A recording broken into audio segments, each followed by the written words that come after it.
Hey everybody, welcome back to the Old Sweets Farm. I'm filming this as a preface to the video you're going to see in about a minute.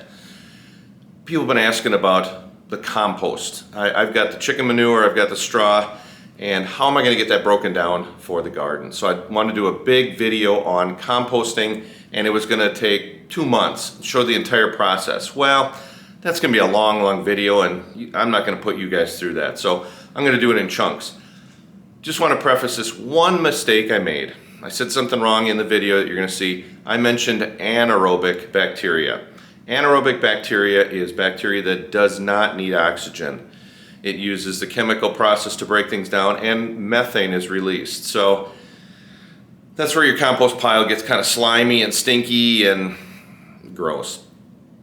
I am going to be using aerobic bacteria. I'm going to turn the compost pile over, and during that process reintroduce oxygen to the compost pile, and the bacteria that lives kind of on the edge of the water that's in the compost will break down using oxygen. So it doesn't smell, breaks down quick, gives off heat, but I made that mistake of saying, I said anaerobic and I meant aerobic. So just wanted to preface the video. Hope this helps as a starter for Compost Pile 101, I guess.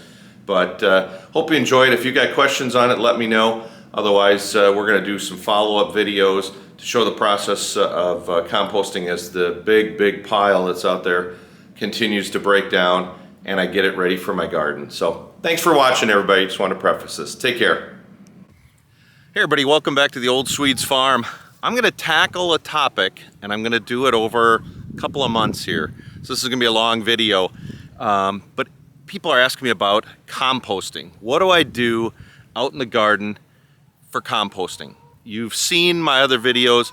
I've got some chickens, and if you listen, they're outside the gate of the garden. They want to get in here and help me compost. So I've got a great source of the materials for compost, but I need to make it into something that's useful for my garden. So look what I've got here. My compost pile. We're starting out today, March 19th, I'm starting this.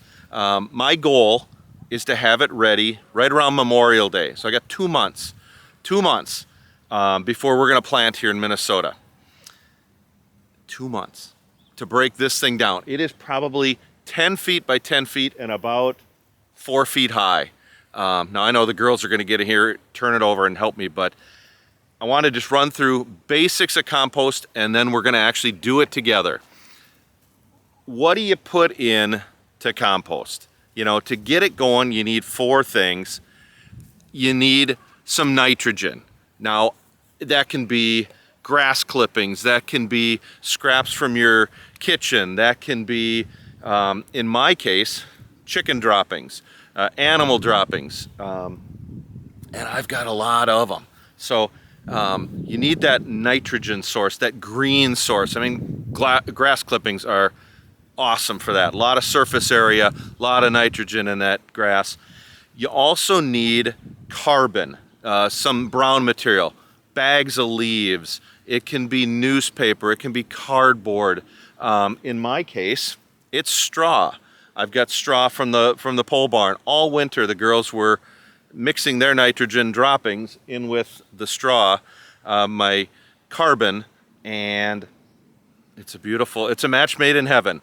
I will tell you, if you're going to use cardboard or newspaper, don't use the glossy material. You get a glossy ad in the newspaper, you get a computer that's in a glossy box or something. Don't use that. That doesn't break down really well.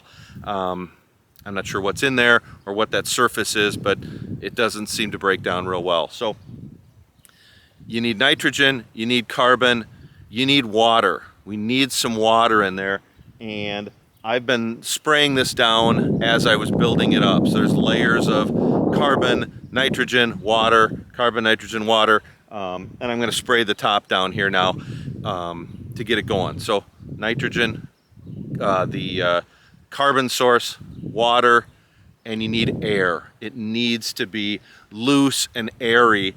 You need to get air into the pile. Now I've turned it over, and you need to turn it over frequently, probably like every 5 days. If you just put it in there and let it sit, it's going to go cold.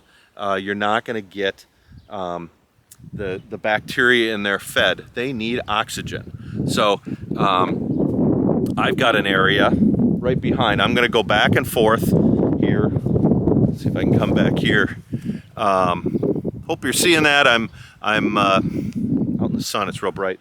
But I'm going to take the pile, and in 5 days here, I'm going to move it just behind here. And then I'm going to, in 5 more days, bring it back and go back and forth. What I'm doing during that is reintroducing oxygen. You need the good anaerobic bacteria inside. Think of aerobics. You're doing aerobics, you're getting all hot and you're sweaty and everything.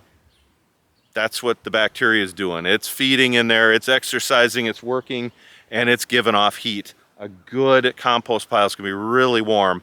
And I'm going to, in 5 days, I'll take the temperature.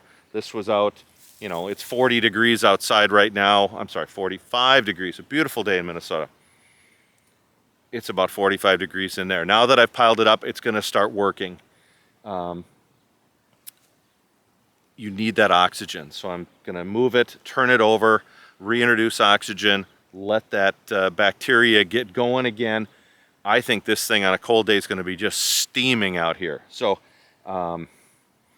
hopefully those 4 things, if you can do it and turn it over. Some of you, I'll back up just a hair. Some of you might have compost bins, made of wood that you're using for composting. Great. Either, you need to turn it over, so pull it out of your bin and then turn it over and put it back into the bin, or have 2 bins and take one and turn it over into the other bin and then bring it back and forth between the 2 bins. Then you kind of keep some control over it. It's not spilling all over. You can't just make a pile and then expect it to do its thing. One other thing, you need some mass. You can't just make a tiny little pile of some kitchen scraps and a couple of newspapers and some grass and expect it to work.